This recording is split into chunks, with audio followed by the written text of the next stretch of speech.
be there. My best friend Tim Heidecker will be there. You're gonna like what you see. Ooh, you're gonna like the fake trees. Ooh, you're gonna like all our new stores. Ooh, you're gonna like meeting my new son, Jeffrey. Come on down to the grand reopening of the Swallow Valley Mall. My dad told me this is the coolest mall ever. You think you know more than my dad? Don't come then. It's the grand reopening of the Swallow Valley Mall. It's just off Route 35, right here in historic Swallow Valley. In 2012. I've been meaning to tell you this all night, but I love you, man. I love our friendship. Thank you. I honor you, and I honor our friendship, and I honor our love. I don't know what to say for this review. I really don't. So I'm just going to stop talking and get up and go. What's that? I can't just leave now because it's part of my job?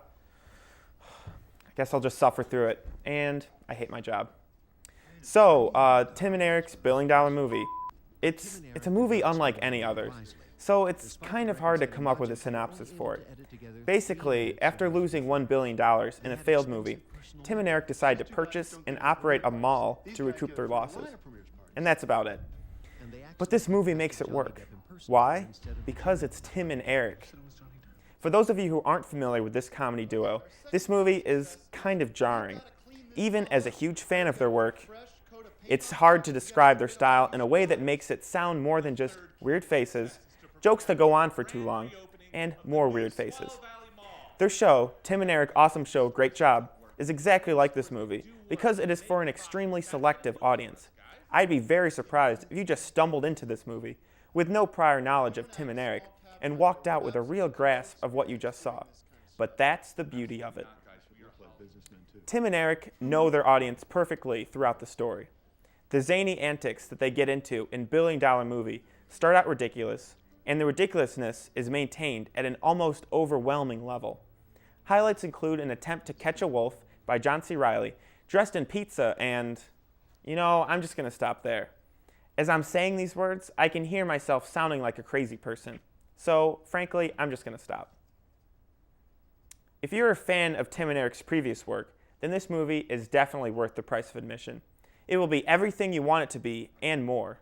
But if you prefer the comedy styling of Big Bang Theory, you should not go near this thing.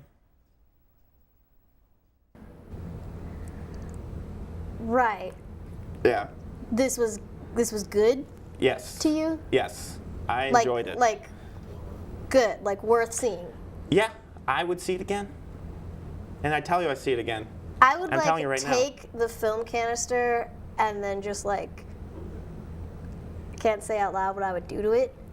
But It's pretty it heavy. I wouldn't don't be think you could get all of it, so... You know what? My point is, Yeah. Tim, this was horrible. This was a horrible movie. You're a horrible movie. No, this You're was... a horrible movie. It was basically just like a bunch of Tim and Eric episodes just all kind of grouped together. And I liked the celebrity guest spots, and I liked the Chef Goldblum thing Chef Goldblum in the very beginning. was They do some cool infomercial stuff, and I appreciate that style of Tim and Eric. I really do.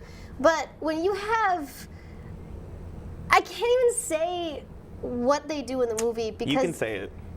having a bunch of 10-year-old kids shit on him in a bathtub until it fills up to here, Yep. that's a quality It's the power movie. of shrimp, okay? No, it was It's awful. It was horrible. It was it's not even a movie. It's just it seems like two people on an acid trip. Yeah, well, that's what their whole show is, though. If you're a faithful fan of the show and you've seen every episode, like I have, and you watch all their stuff, then this movie works.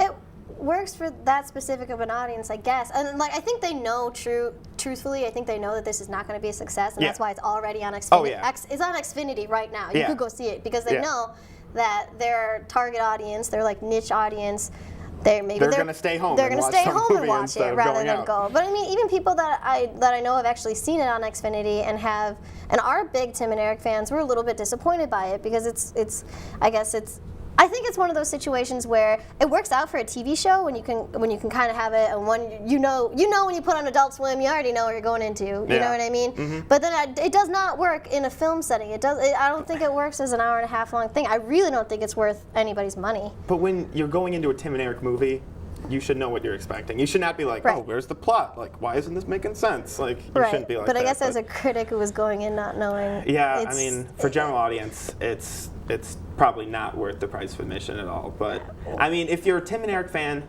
go see it right now. You can watch it from home right now. But yeah. So it's exactly what happened with the Aqua Teen Hunger Force thing. Yeah. for that movie.